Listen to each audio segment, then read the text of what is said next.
ahora sí ya comenzar con el mensaje. Vamos a orar por el mensaje de la palabra. Vamos a pedir al Señor que nos bendiga en esta hora. Señor, venimos delante de tu presencia, delante de tu trono santo, Señor, a suplicarte que nos edifiques por tu palabra, Señor, que esta verdad de la fe sola se grabe en nuestros corazones, Señor, y nos edifiques, por favor, Señor. Queremos ver a Jesús, queremos seguir a Jesús y vivir para Él, porque el justo por la fe vivirá, Señor. Eso queremos, Padre. Habla por tu palabra, usa a tu siervo, Señor. Danos de tu gracia.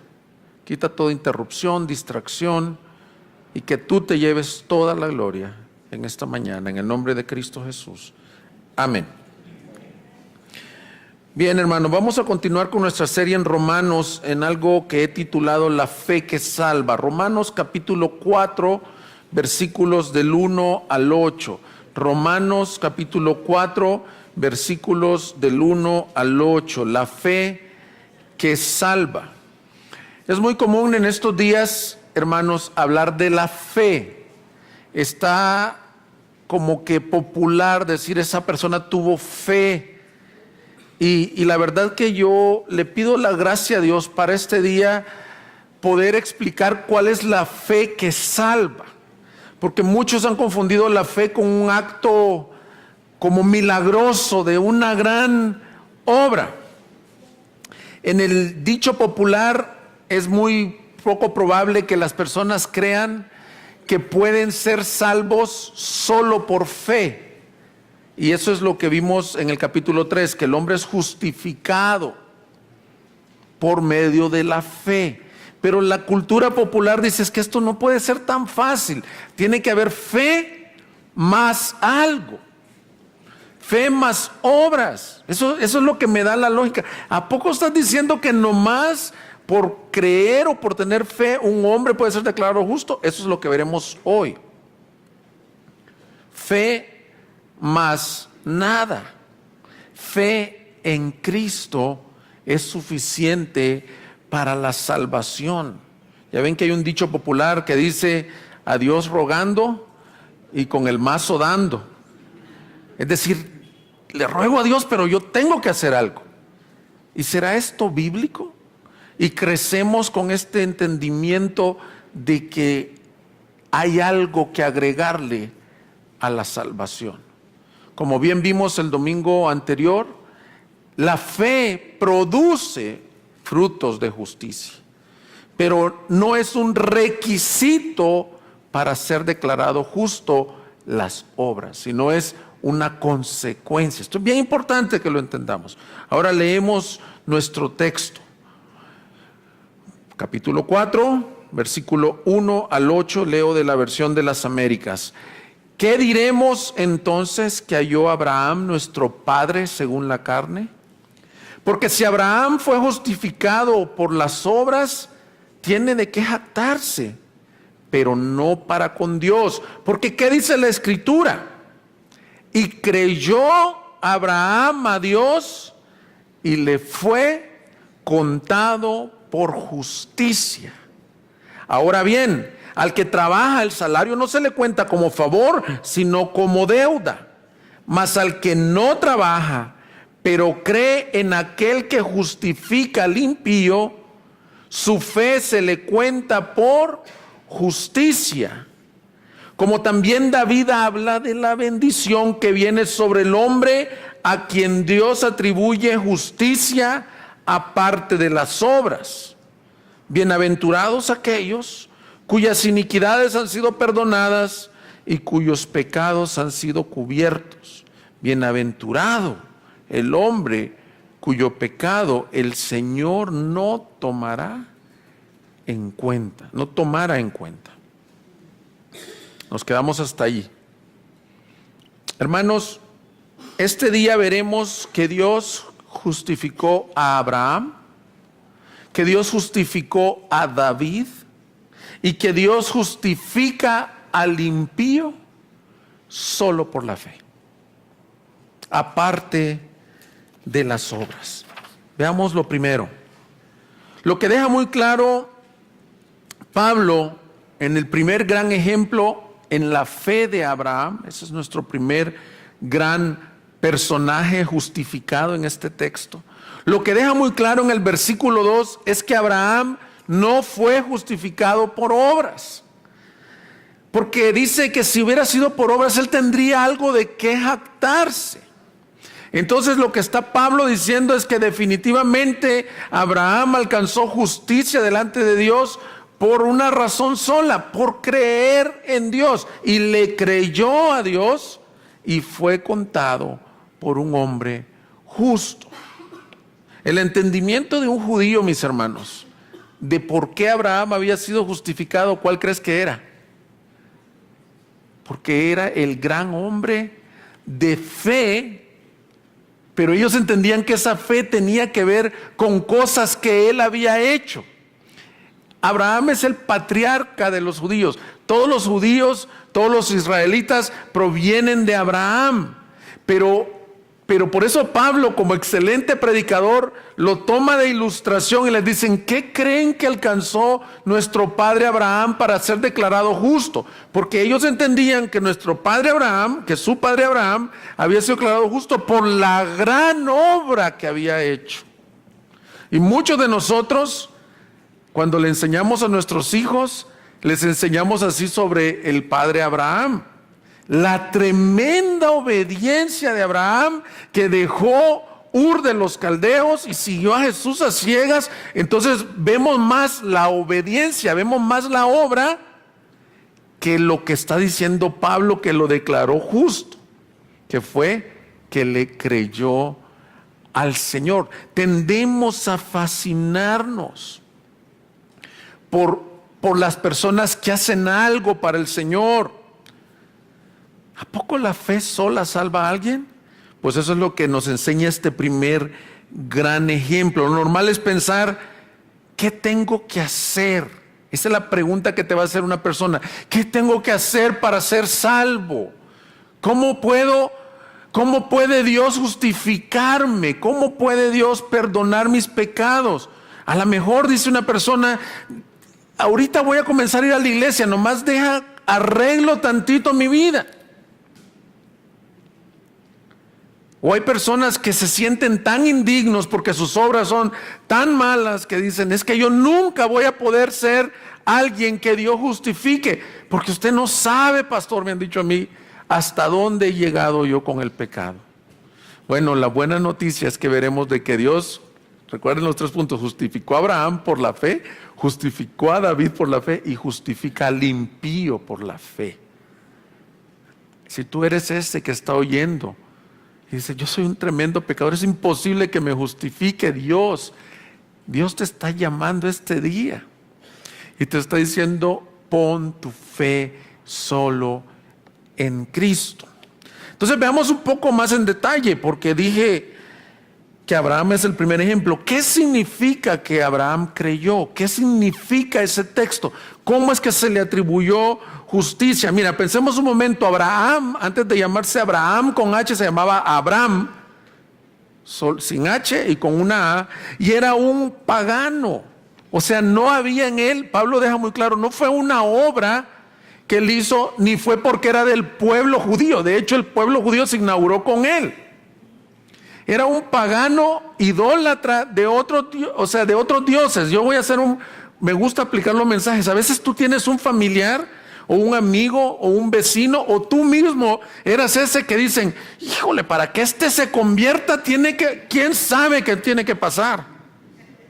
Y a lo mejor ahorita te trajeron invitado y dice tu esposa: pues yo lo llevo, pero para que mi marido se convierta es como que imposible. Bueno, Abraham era ese imposible de convertirse.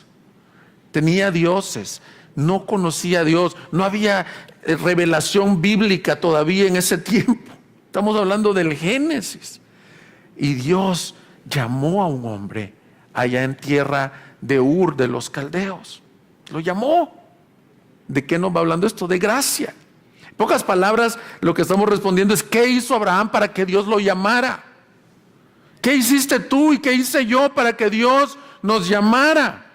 ¿Cuál es la tendencia natural? No, es que él estudió en una escuela cristiana, yo creo que por eso el pastor Roberto es pastor. No, mis hermanos, precisamente el Señor me llamó por todo lo contrario a eso, para que Él sea magnificado. Y a Abraham lo llamó sin obras que él hubiera hecho.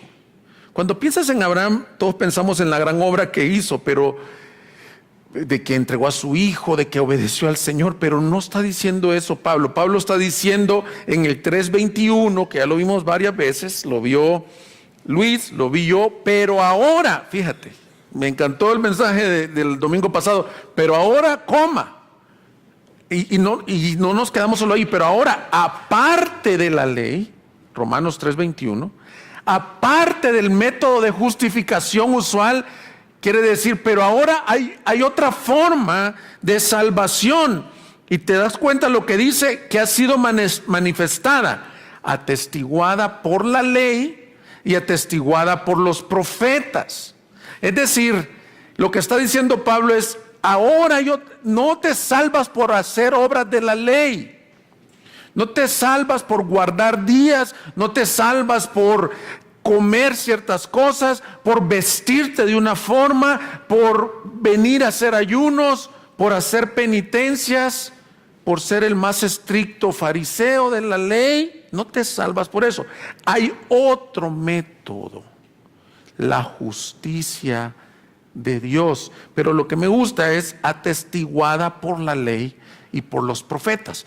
Es decir, antes no habían capítulos y versículos, hermanos. Esto es una carta que se escribió de una vez. Entonces, cuando él está diciendo atestiguada por la ley y los profetas, está pensando, mira, ahí te ve el ejemplo cómo se testiguó en el Génesis. Nuestro padre Abraham,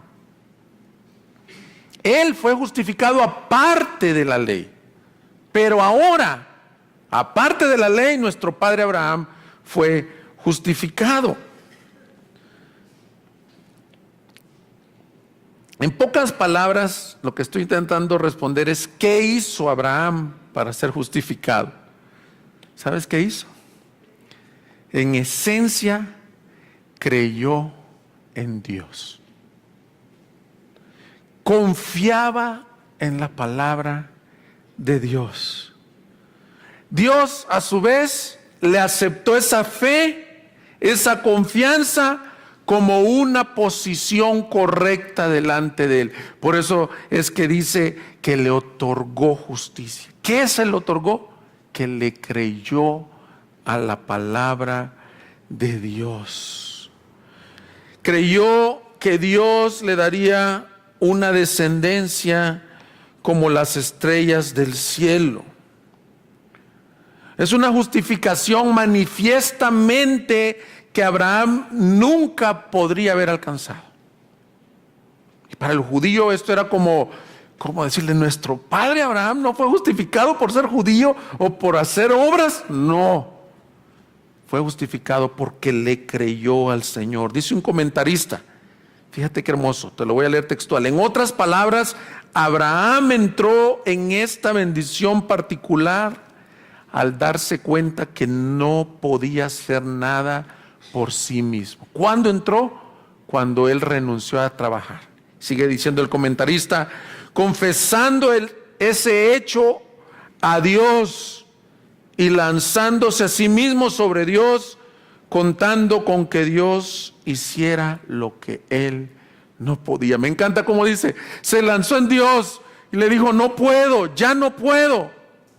Entonces Dios obró. Ahora, es bien importante, aquí es donde tenemos que ver el contexto bíblico. ¿De qué está hablando? ¿De cuál historia nos está hablando? Nos está hablando del evento de Génesis 15. Y vamos a ver un poquito del Antiguo Testamento. Abran sus Biblias en Génesis 15. Cuando el apóstol Pablo, ahorita que tenemos taller de predicación expositiva la otra semana, casi siempre hacía eso en sus cartas, citaba textos. Entonces, ¿a qué evento se refiere cuando dice que creyó a Dios y Dios se lo tomó como justo? Génesis 15:1. ¿Lo tienen? Vamos a leer con detalle cómo fue que él creyó al Señor. Versículo 1. Después de estas cosas, la palabra del Señor vino a Abraham en visión diciendo: no temas, Abraham, yo soy un escudo para ti, tu recompensa será muy grande. Este es un versículo hermoso, hermanos. ¿Qué había pasado antes de eso? Capítulo 14, maestros de escuela dominical se lo saben de memoria y muchos hemos leído este texto. El capítulo 14, él venía de combatir con 318 hombres o 317 hombres o por ahí, porque algunos de ustedes van y buscan y el pastor se equivocó. Bueno, no me recuerdo, cerca de 300 hombres a reyes que habían traído cautivos al rey de Sodoma, que se habían llevado a su sobrino Lot. Y él va y lo rescata a Lot por la gracia de Dios, por la fe en el Señor, con 300 hombres contra ejércitos completos. Cuando venía de regreso se le aparece otro de los reyes, que es un misterio, pero que Hebreos nos aclara que es un tipo del Señor Jesús, porque dice es sacerdote del Altísimo. Le apareció en el camino un rey llamado Melquisedec, rey de Salem, rey de paz. Fíjate, y se cree que literalmente era el rey de Jerusalén. Es la misma ciudad a la que se está refiriendo. Él le da los diezmos de todo lo que tiene. Y llega y está ahí, pero como que tuvo una gran victoria. Y algunos dicen que similar a Elías, cuando derrotó a aquellos, o el Señor se manifestó en su gloria contra aquellos profetas de Baal, que se fue debajo de un árbol a estar deprimido. Probablemente Abraham en ese momento, sentía un bajón, como decimos nosotros, una depresión, y luego se le aparece el Señor de noche y le dice: no temas, yo soy tu escudo, Abraham, y tu herencia será muy grande. ¿Y cuál crees que fue la pregunta? Él hacía, a pesar de que había visto la mano de Dios, a pesar que había visto la victoria del Señor, sí, Señor. Sigue leyendo el versículo 3, va a ser muy grande, pero ¿cómo me la vas a dar? Y Abraham dijo: oh Señor Dios, ¿qué me darás? Me dices que me vas a dar una herencia, pero ¿qué me darás? Puesto que yo estoy sin hijos y el heredero de mi casa es Eliezer de Damasco. Dijo además Abraham: he aquí no me has dado descendencia, y uno nacido en mi casa es mi heredero. Pero he aquí la palabra del Señor vino a él diciendo: tu heredero no será este. Mira, yo lo tengo subrayado aquí en la Biblia. Sino uno que saldrá de tus entrañas. Él será tu heredero. Lo llevó fuera y le dijo: ahora mira el cielo y cuenta las estrellas, si te es posible contarlas. Y le dijo: así será tu descendencia. Miren, me voy a tener ahí porque luego dice lo que él hizo. No sé si has visto un cielo estrellado. Ya en la ciudad no tenemos esas bendiciones, pero cuando sales en un lugar en donde no hay luces y ves, las estrellas son incontables. Una cosa es que le digan a un padre de familia, estaba leyendo que el Guinness Record de una madre lo tiene una señora que tuvo 69 hijos. Tuvo trillizos, cuartetos, gemelos en 8 ocasiones. Entonces, si a la señora le dices: tu descendencia va a ser así como las estrellas, a lo mejor se lo cree así. Pero si tú eres como yo, que necesitamos crecer en la fe, y te dicen: mira los cielos, mira el mar, así van a ser tus hijos, lo primero que comienza a venir es la duda a tu corazón. Pero mira lo que dice la Escritura. Inmediatamente, así será tu descendencia, y dice: y Abraham creyó. Pero mira qué dice: ¿en quién creyó? En el Señor, y él se lo reconoció por justicia. Y Pablo, como excelente predicador, agarra al padre de la fe de los judíos y les dice: miren nuestro padre, cómo fue justificado. La Biblia lo dice en nuestro Torá, lo dice en el Génesis. Fue justificado porque le creyó al Señor. Y eso es lo que tú tienes que hacer y yo tengo que hacer en el siglo XXI. No creer en tus fuerzas, no creer en tus obras, no creer en lo imposible, lo que se ve al frente. Creer solo en Jesús está mi fe. Esos somos los salvos.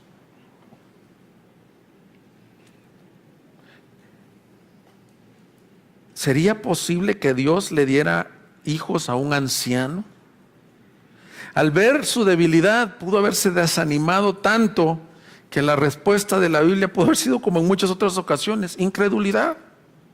Y decir, no, Señor, no es posible que yo tenga tal descendencia.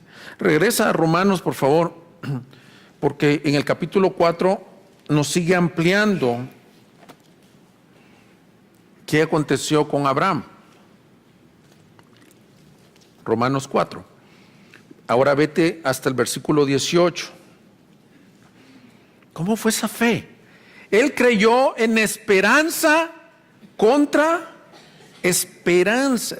Es decir, es como que tienes reprobado el examen, no fuiste a clases, suponte que eres un estudiante universitario, no fuiste a clases, tienes reprobado el examen, ¿y a poco quieres ir a hablar con el profesor que te haga el favor que te pase o te suba un punto en el examen?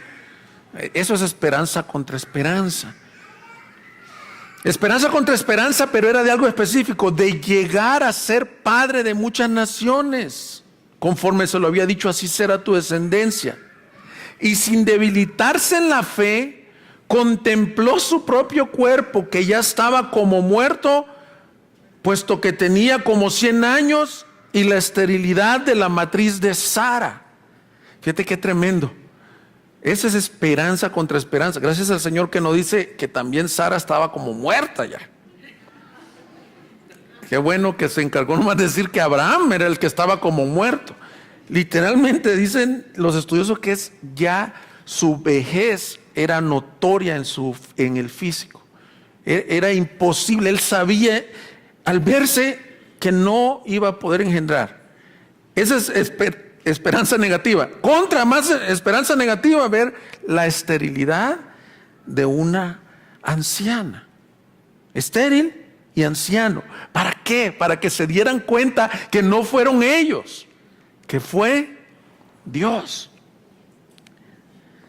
Pero ¿qué dice? Que el versículo 19, sin debilitarse en la fe. Ahora mira el 20.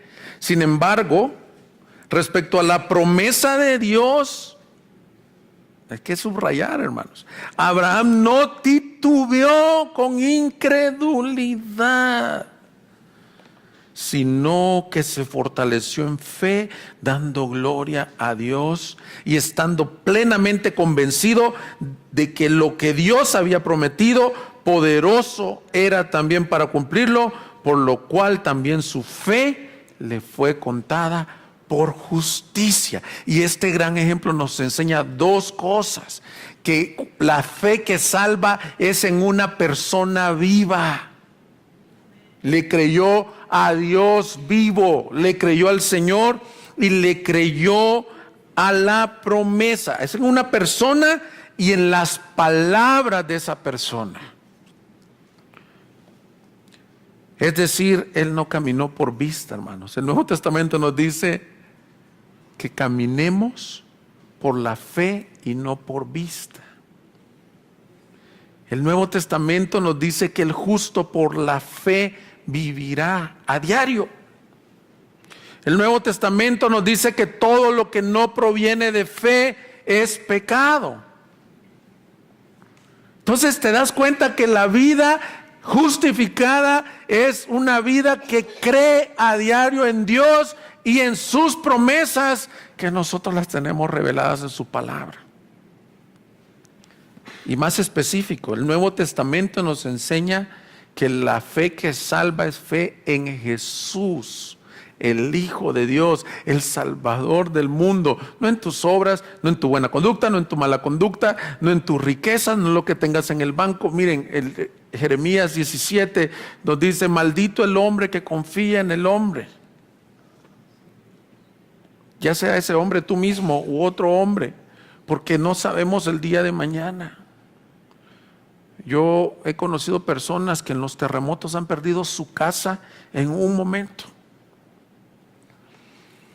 Personas que están muy seguros de una cuenta bancaria y han habido desfalcos en ese banco en donde han perdido todo lo que tienen. Conocemos atletas que en un día les detectan un cáncer terminal, y dónde estuvo la fuerza del tricampeón, etcétera, mundial.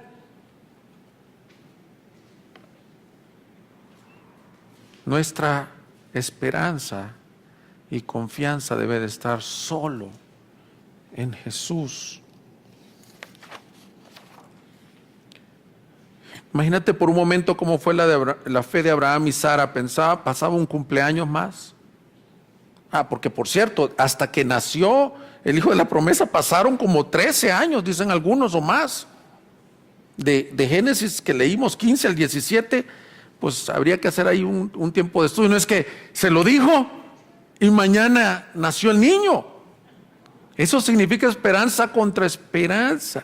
Un cumpleaños más y veía a Sara y no pasaba nada. La palabra se encarga de decir que ya estaban como muertos, pero no titubeó. Ahora, tengo que hacer una aclaración por lo que dije que está de moda hablar de la fe. Creo que es importante que aclare qué es la fe que salva, porque muchos dicen creer en Dios. Otros dicen que es un poder místico basado en que yo creo, y está de moda una predicación que se llama la palabra de fe o la declaración de fe. Y te dice, usted declara, hermano, usted dígalo por fe y va a pasar. Bueno, no es a lo que se está refiriendo aquí el apóstol Pablo. Es bien triste cuando usted dicen, usted declárelo, usted siéntase ya sano, y las personas fallecen. No, ¿por qué no funciona así? Porque ¿sabes qué es lo que pasa en realidad? Esa fe es fe, voy a hacer como comillas, fe en tu fe. Entonces, la persona cree que tiene tanta fe que eso es lo que lo sana. Otra forma de verlo es fe en la gran oración que hiciste. Entonces es lo mismo, es obras. La fe de la que estamos hablando es todo lo contrario, es precisamente renunciar, es decir, no puedo, y seguir creyendo en Dios cualquiera sea el resultado, porque Él es bueno, misericordioso, pero Él es el Rey de reyes y Señor de señores, y hace con su iglesia y con el mundo como Él quiere. Una vez me preguntaron, pastor, ¿qué requiere más fe? ¿Que mi hijo que tiene cáncer, yo ore por él y se sane? ¿O que mi hijo que tiene cáncer, yo ore por él y no se sane y siga creyendo en Jesús? Pues yo le dije, yo creo que la segunda, mi hermano. Porque ese es el pensamiento que tenemos. Fe es que oró y se sanó. ¡Qué fe tremenda! Y vienen con los pastores o con el hermano que ven que tiene mucha fe. Ore por mi marido que está adicto al alcohol. ¿No sería mejor pedirle, Señor, dale fe al marido de esta señora para que él pueda creer en ti? Sí, pues también te dicen.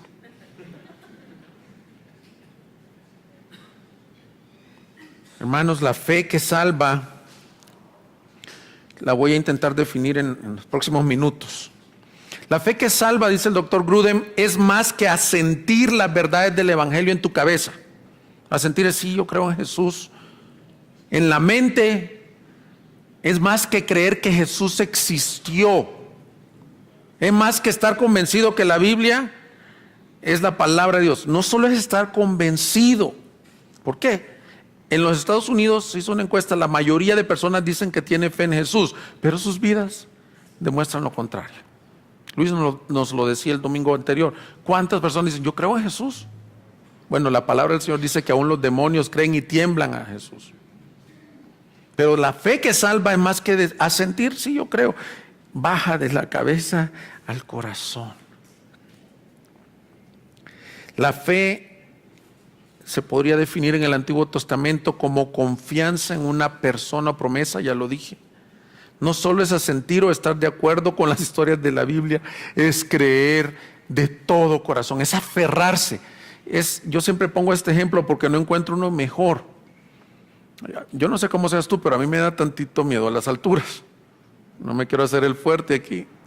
A veces que están construyendo así y está un andamio, yo veo que los albañiles se pasan de tabla a tabla en unas alturas así, en un segundo, tercer piso, sin agarraderos ni nada. Ya me han dicho a veces cuando he tenido que ir a ver un trabajo o algo, el albañil, súbase aquí conmigo, nomás nos pasamos allá. Y ya cuando voy como en el segundo piso me quedo paralizado. No sé si te ha tocado ir a alguna montaña de alpinismo o algún así acantilado. Hay un lugar que yo tuve la oportunidad de ir, no practico el alpinismo, pero que estaban practicando el alpinismo, pero yo llegué por calle a la parte de arriba. De solo verlo me ponía muy nervioso, te paralizas. La fe es como ese alpinista que con todo su corazón se tiene que agarrar de esa cuerda, ese cable tiene que estar bien afianzado a la roca. Lo afianzan con unos tornillos, luego un cable que prueba el peso de esa persona. No es nada más. La fe que salva es decir, Cristo es mi único asidero, mi único lugar, el lugar que me sujeto. Pase lo que pase. Él es nuestro objeto de la fe. El Evangelio ofrece gratuitamente muchas bendiciones. ¿Qué debemos de hacer para obtenerlas? La respuesta correcta es nada. Nuestra respuesta no puede ser obras de la ley o esfuerzo humano, sino creer en Cristo para salvación. No es obediencia. Ya tendremos tiempo para ver en Romanos, muchos capítulos hablan de la obediencia. Pero lo que Pablo está diciendo aquí no es la obediencia. Yo sé que si tú eres padre de adolescentes, digo, ay pastor, no predique de eso porque ahí estoy en la casa yo enseñándoles la obediencia. Usted dice que no es obediencia. No, bueno, la obediencia como hijos es una cosa, la obediencia como cristianos salvos y llamados a obedecer es otra. Pero el hombre no puede ser declarado por la obediencia. No puede ser declarado justo porque obedeció mucho. No puede llegar al cielo y decir, es que no se llega al cielo así, ¿verdad? Pero usted prende esta ilustración. No puede llegar a la presencia del Señor diciendo, es que yo no falté ninguna reunión de iglesia. Yo di diezmo toda mi vida. Yo nunca vi con malos ojos a otra mujer que no fuera mi esposa. Bueno, ni a tu esposa hay que verla con malos ojos. No vi con ojos lujuriosos a nadie. No llegas por obras de la ley. Llegas por decir, no hay nada en mí. No más tu gracia. Deja que Cristo sea el único suficiente Salvador de tu vida. Te llamo, te animo, porque no sabemos el día de mañana. A que hoy, si oyeres hoy su voz, pongas tu fe en Jesús. Corre a Él como si te estuvieras ahogando y te tiran un salvavidas. No es ahorita. No, lo agarras con todas tus fuerzas para salvación. El Señor quiere tener misericordia de tu vida hoy. Sé que lo mencioné hace como 2 domingos, pero te lo voy a leer textualmente, cómo Spurgeon, el predicador, describía su conversión y cómo él dice casi lo mismo, que no hizo nada en él. Dice, el ministro o predicador no estaba esa mañana, dice él. Esto lo copié de sus memorias. Creo que la nieve lo había detenido, algo así. En su lugar llegó un hombre delgado, zapatero o sastre o algo así. Se subió al púlpito para predicar. Es bueno que los predicadores sean educados, pero este hombre más bien era ignorante, dice el hermano Spurgeon. Se mantuvo apegado al texto que leyó por la simple razón que no tenía nada que decir. No fue la elocuencia del predicador, no fue nada de eso. El texto que leyó decía, mirad a mí y sed salvos todos los términos de la tierra. Su pronunciación era pésima. Y dice Spurgeon, pero a mí no me importó. Vi un rayo de esperanza en ese texto. Y el predicador empezó así, queridos amigos, este texto es muy simple. Dice, mirad. Ahora, mirar no es algo que cueste mucho. No es levantar el dedo del pie o la mano, es solo mirar.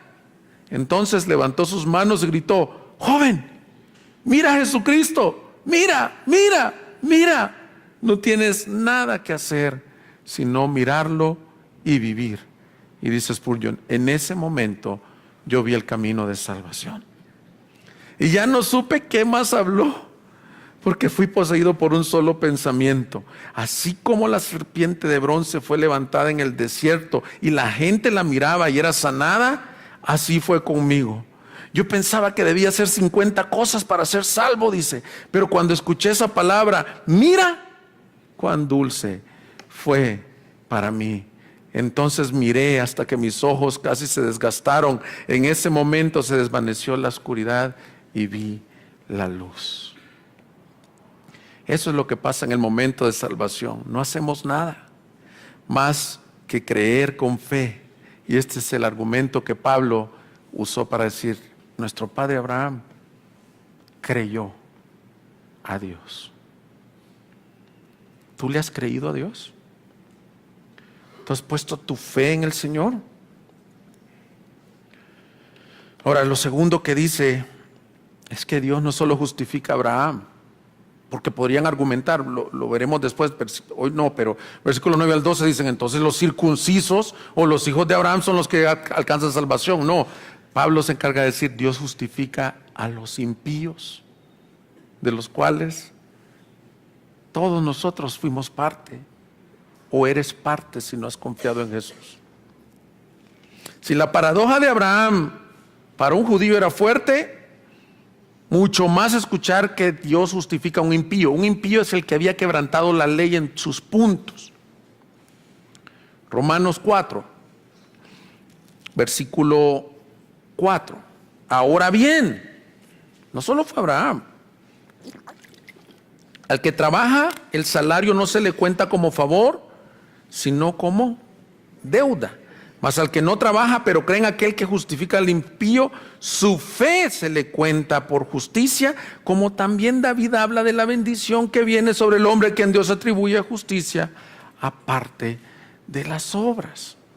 Primero nos pone un ejemplo magistral. Nos dice, al que trabaja cuando llega la quincena, yo no conozco hasta la fecha a alguien que le paguen la quincena o fin de mes y le diga al jefe, se postre y le diga, gracias, soy indigno de este salario, no me lo merezco. ¿Cómo es posible que usted me pague después de trabajar? No, por el contrario, él es merecedor, el obrero es digno de su salario.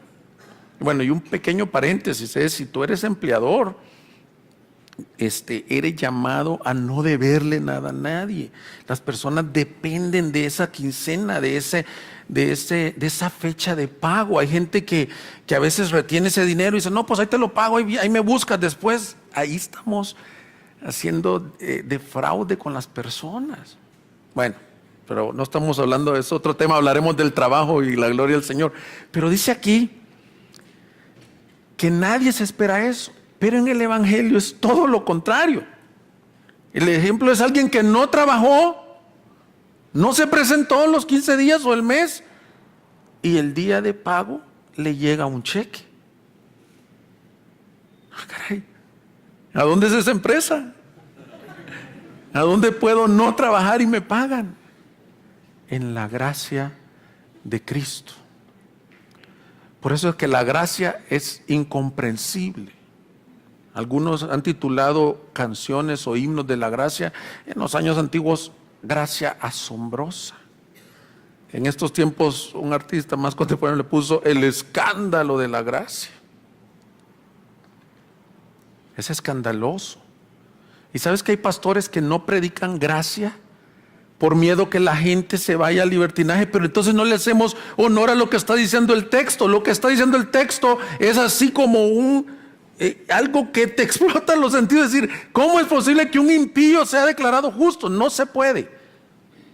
Así que yo, hermanos, como es lo que he recibido, no tengo temor en decirles que así es. Por eso es gracia. Donde abundó el pecado, sobreabundó la gracia. Y por eso es que más adelante en el capítulo 5, hermoso versículo 5:6 dice, porque mientras aún éramos débiles, 5:6, a su tiempo Cristo murió por ¿quiénes? Por los impíos, Porque a duras penas habrá alguien que muera por un justo, aunque tal vez algunos se atrevan a morir por el bueno, pero Dios demuestra su amor para con nosotros en que siendo aún pecadores, Cristo murió por nosotros. Esta es la locura del evangelio. No te tienes que portar bien para que Dios ponga sus ojos en ti. Se trata que es gratuito para que la gloria sea exclusivamente de Él, del Salvador. Entonces cuando te preguntes, ¿y qué viste en mí, Señor? La respuesta correcta es: no vio nada. Te lo regalaron. El que tú estés sentado aquí no es que eres mejor que los que están allá afuera. ¿Te has puesto a pensar en la bondad de Dios? Que el mismo sol que salió sobre nosotros es el sol que salió también sobre los sicarios que anoche hicieron un crimen. Dios en su paciencia, en su misericordia está esperando que todas las personas procedan al arrepentimiento. Pero si tú y yo estamos aquí, ¿sabes qué es? Es porque fue la gracia de Dios. Y Pablo ya les puso de ejemplo el salario, ya les puso de ejemplo a su padre Abraham, y ahora les trae de ejemplo al rey David. El rey David, el héroe nacional de los judíos, el hombre que Dios dijo: él es un hombre conforme a mi corazón. Ni siquiera he leído yo que diga que de Pablo se dijo eso. ¿Cómo es que David logró ese título de un hombre conforme al corazón de Dios? Bueno, Pablo nos lo explica. Y está citando, ya citó a Abraham, Génesis 15, y ahora vamos a ver el texto que nos leía en el tiempo de oración nuestro hermano Gerardo, Salmos 32. Por favor, acompáñenme. No vamos a ir a muchos, pero esto es importante que los veas en tu Biblia. Salmo 32 habla de la bienaventuranza que un hombre recibe cuando le perdonan gratuitamente. Salmo 32. Dice David: cuán bienaventurado es aquel cuya transgresión es perdonada, cuyo pecado es cubierto. Cuán bienaventurado es el hombre que en el Señor no culpa de iniquidad y en cuyo espíritu no hay engaño. ¿Por qué dijo eso? Este salmo, la mayoría de comentaristas están de acuerdo que se escribió después que pecó con Betsabé. Fíjate el pecado de David, es una cosa tremenda. El hombre que escribió el Salmo 23, el hombre que probablemente no está muy comprobado, pero que escribió el Salmo 121, hermosos salmos. Un día codició a la mujer de su prójimo, que es violentar una de las leyes. No solo la codició, adulteró con ella. No solo adulteró, mandó a matar a su marido. No solo mató, sino que encubrió su pecado por mucho tiempo. Él lo dice ahí, versículo 3: mientras callé en mi pecado, mi cuerpo se consumió con mi gemir durante todo el día, porque día y noche tu mano pesaba sobre mí, mi vitalidad se desvanecía con el calor de verano. Hermanos, cuando callamos el pecado, esto es un paréntesis, literalmente se siente uno que está muerto en vida. Y eso le pasó a David en carne propia, un hijo de Dios que quiso ocultar el pecado, pero el Señor, que es fiel, le mandó al profeta Natán y le cuenta una parábola y le dice: ¿qué hacemos con este hombre que ha hecho esto? Y él le dice: que el tal reciba el justo juicio. Y le dice: ese hombre eres tú.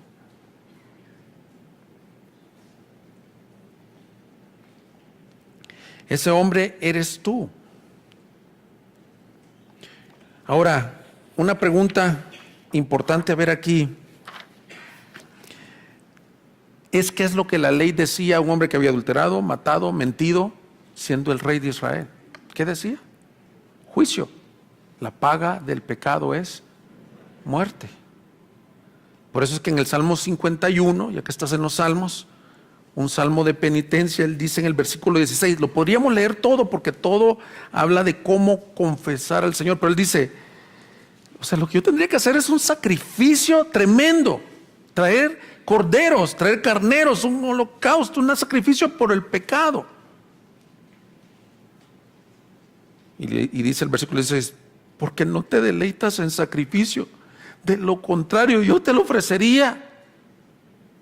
No te agrada el holocausto. Los sacrificios de Dios son el espíritu contrito, al corazón contrito y humillado. Oh Dios, no despreciarás. Ahora, ¿cómo se ve ese corazón contrito, humillado con el mensaje que estamos dando hoy? Es cuando tú dices, ya no hay nada en mí, Señor, perdóname en base nada más a tu fidelidad. Te humillas, confías en Él. Y yo estoy seguro que el mismo principio de Abraham ocurrió en David, porque, perdón que los haga ir de lado a lado, regresa al Salmo 32 y ahora mira el versículo 10. El mismo principio no es, porque algunos se limitan a decir, entonces la confesión fue lo que lo perdonó. Bueno, la palabra del Señor dice que confesemos nuestros pecados y Él será fiel y justo para perdonarte. Pero fíjate que lo que te da el perdón no es en sí confesar, porque tú puedes confesar sin reconocer tu pecado. Es confesar arrepintiéndote de lo que has hecho, pero creyendo que encontrarás justicia regalada por Dios. Porque muchos dicen, yo ya le confesé a mi esposa cómo anduve de mal, etcétera, etcétera, pero siguen viviendo en pecado. Entonces, el principio de Romanos 4, que Abraham creyó y fue justificado, y David le otorgaron perdón sin obras, ¿cómo se aplica? Versículo 10 lo dice. 32:10. Muchos son los dolores del impío, pero al que confía en el Señor, la misericordia lo rodeará. Luego dice el 11, alegraos en el Señor y regocijaos justos, dad voces de júbilo todos los rectos de corazón. Es el mismo principio. ¿Cómo es declarado justo un hombre? Confió en el Señor.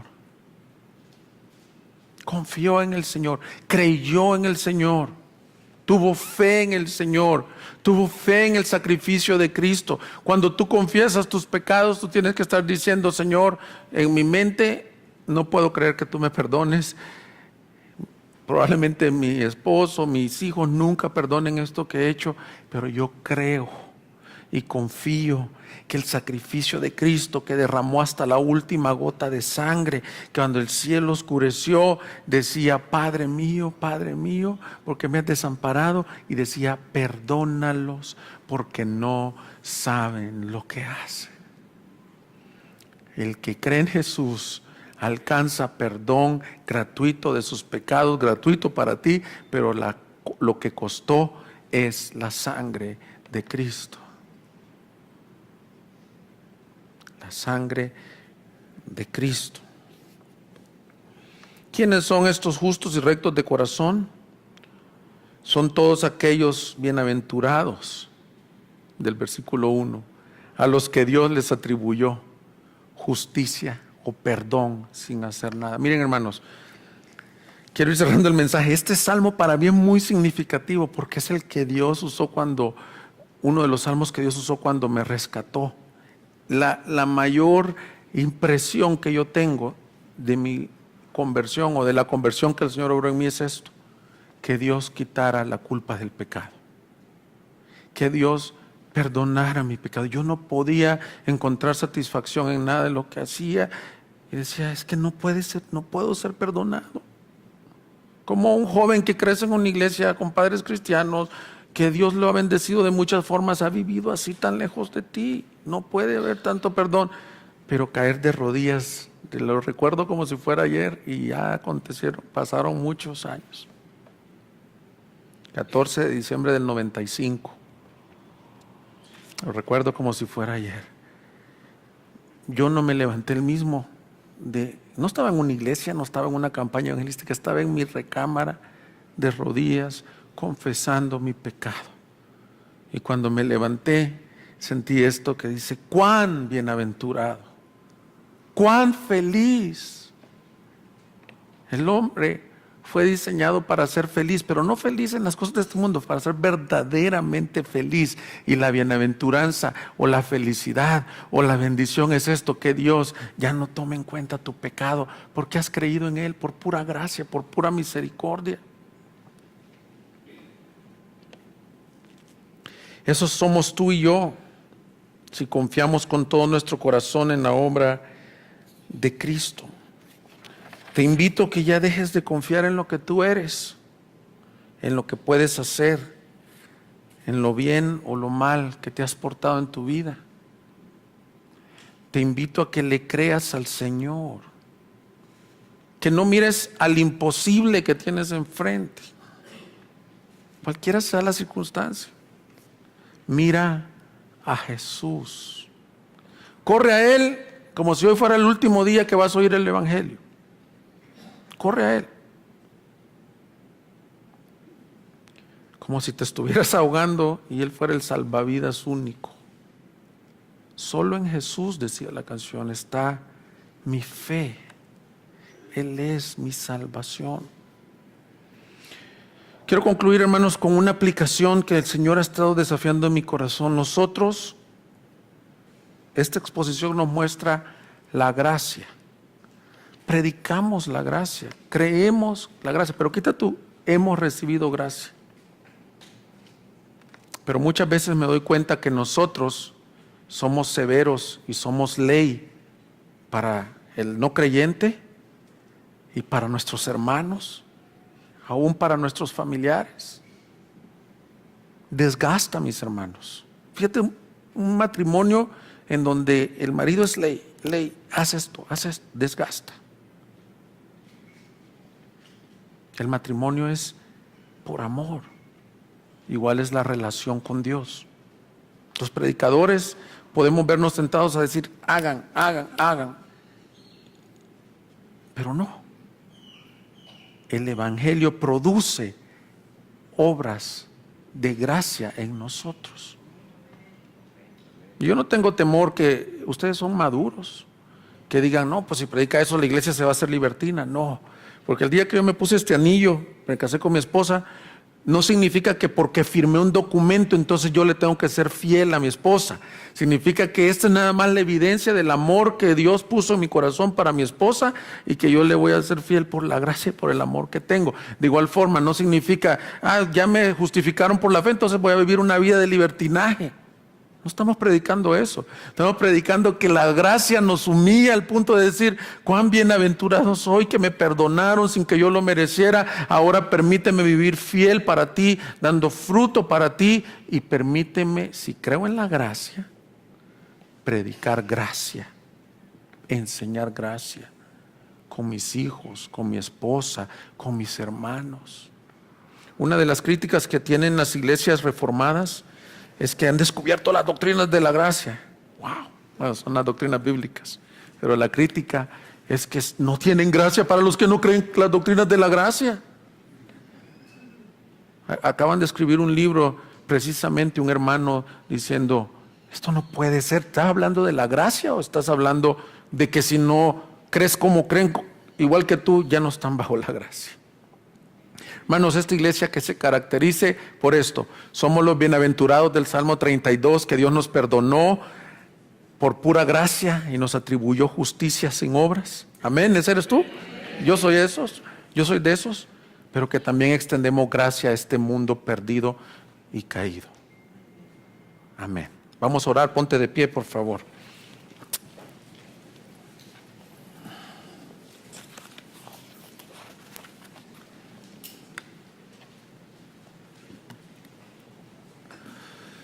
Oh Señor, ¿cómo entenderemos, Padre? ¿Qué alcanzó Abraham, nuestro padre? Dice ahí la Escritura. Nada, creyó Abraham y le fue contado por justicia. ¿Cómo le otorgaron el título a David del hombre conforme al corazón de Dios? ¿Fue por sus obras? No, porque tendría de qué jactarse. Fue porque es bienaventurado. Y lo perdonaste sin obras que Él hubiera hecho. Eso somos nosotros, amado Señor. Y te damos las gracias por habernos salvado, por tu pura gracia y por haber puesto fe en ti, Señor. Te exaltamos, te adoramos. Si tú eres una persona que ha sido justificada, te animo a que le des gracias a Dios por su gracia. Adora al Señor, porque no hay nada en ti que Él haya visto, fue su gracia. Y si tú nos visitas por primera vez, corre a Jesús, ven a Él hoy. Él te está llamando, míralo en la cruz. Todos tus pecados pueden ser perdonados el día de hoy. Vamos a terminar alabando el glorioso nombre del Señor. Búsquenos en Facebook y YouTube como Iglesia Gracia Soberana Guadalajara y visita nuestra página de internet igsg.org.mx